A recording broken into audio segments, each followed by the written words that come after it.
எந்தன் வாழ்க்கையின் அர்த்தம் சொல்ல பூக்களின் வண்ணம் கொண்டு பிறந்த மகளே என் மகளே.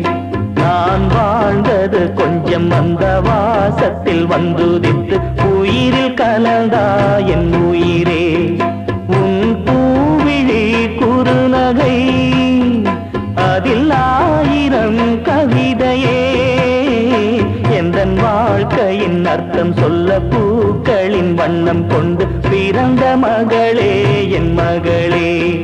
நான் வாழ்ந்தது கொஞ்சம் அந்த வாசத்தில் வந்துதித்து உயிரில் கலந்தா என் உயிரே.